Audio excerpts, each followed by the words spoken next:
Então já começa a se criar uma euforia e o tal do FOMO, o Fear of Missing Out, que vai fazer com que a pessoa queira entrar a qualquer custo, a qualquer preço, em qualquer papel, e não é assim. Eu vejo que o pessoal tá começando a ficar um pouquinho mais animado com bolsa e a gente, na hora de fazer caixa. Mas eu tenho um palpite, claro que é só um palpite, do que deve acontecer. Então, mais ou menos.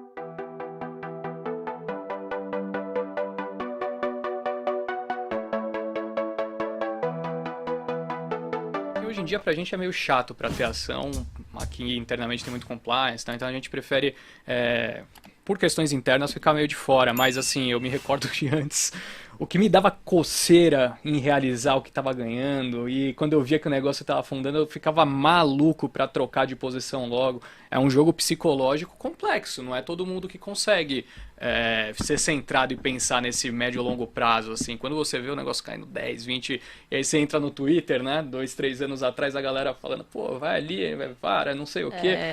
Foi uma missão, eu acho que, e a gente tá num início, né, de maturação do mercado, fazem 55 anos, mas tem o quê? 3, 4 milhões de pessoas na bolsa hoje ainda. O juro foi alto por muito tempo, né?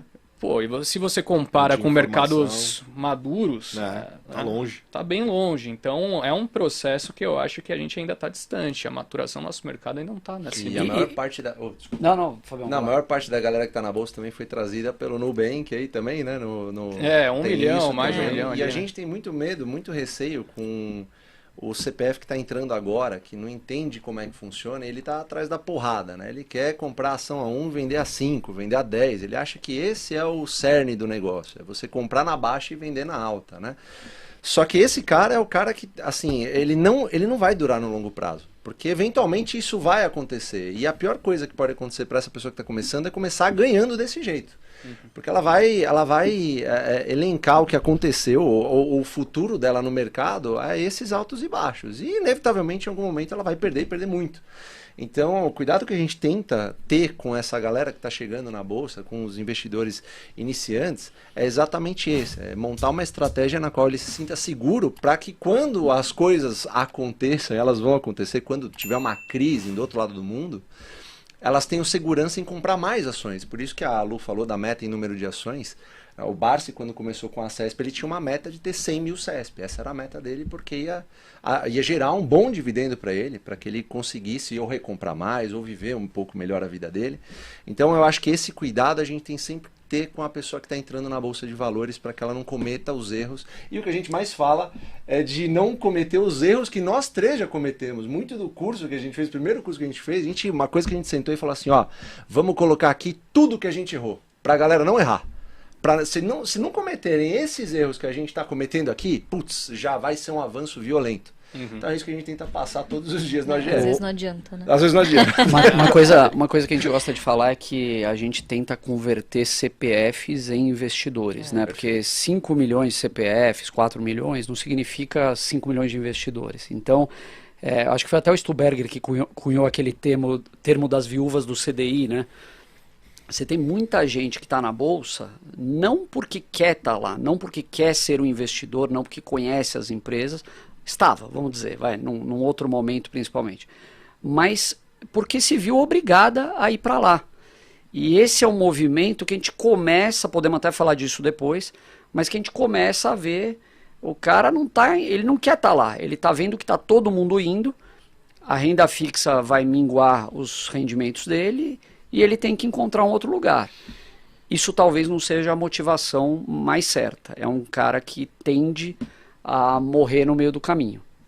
E como pegar esse cara e transformar num cara de sucesso? Porque se ele está indo com a manada, em teoria ele está indo pelo motivo errado, só que em algum momento alguém tem que chegar ou ele tem que procurar de certa forma encontrar a solução para isso, né? Eu acho que esse que é o grande lance, porque invariavelmente agora a gente vai ver os juros começar a cair, a gente vai ver o cara que tinha migrado para a renda fixa entrar na bolsa de novo, é natural.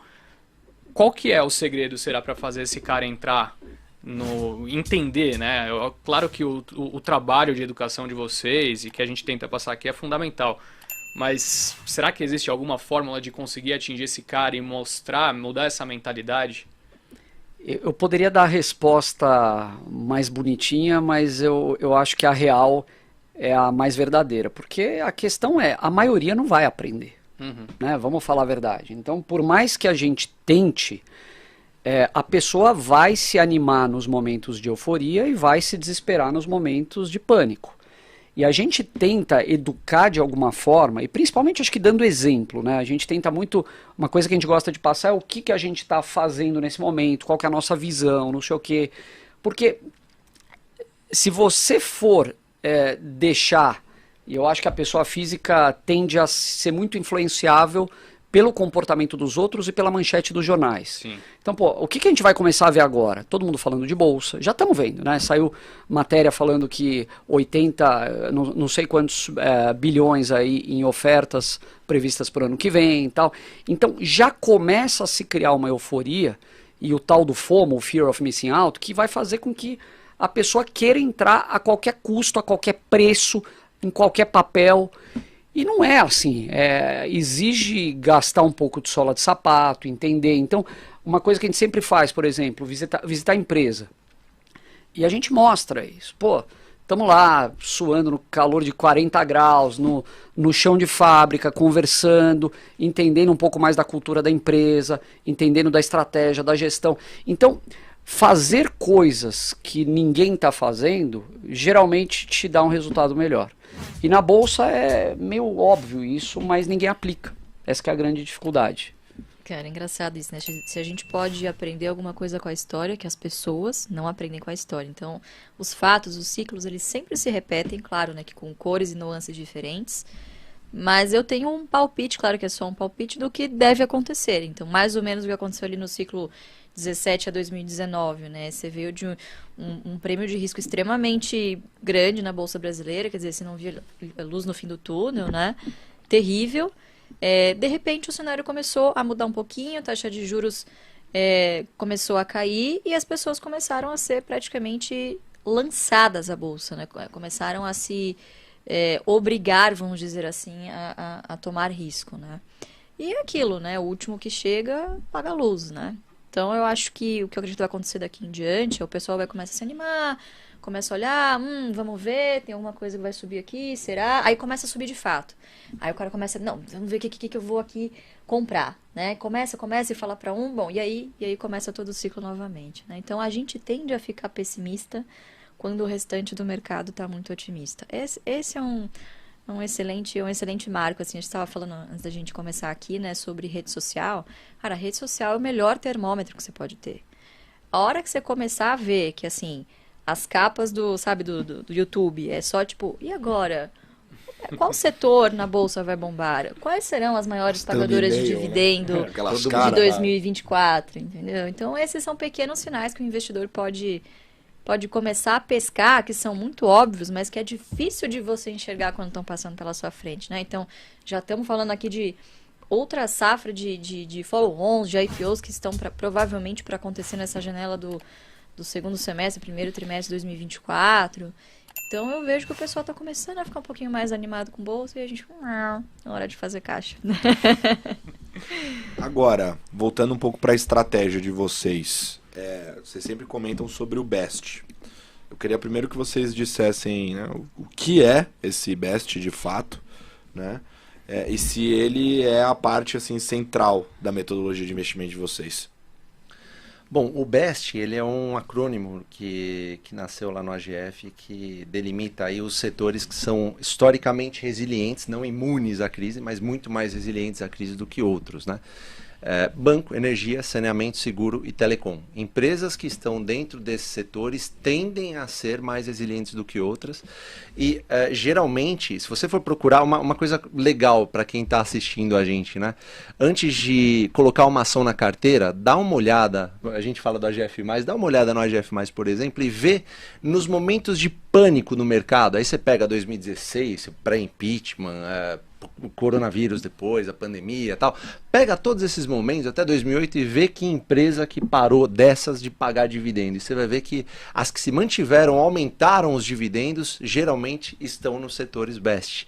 Então você pega principalmente empresas relacionadas ao setor de energia. A gente é muito, é muito conservador, né? Eu acredito. Que é o acrônimo Best Bancos. Banco, energia, saneamento, seguro e telecom. Falei, pô.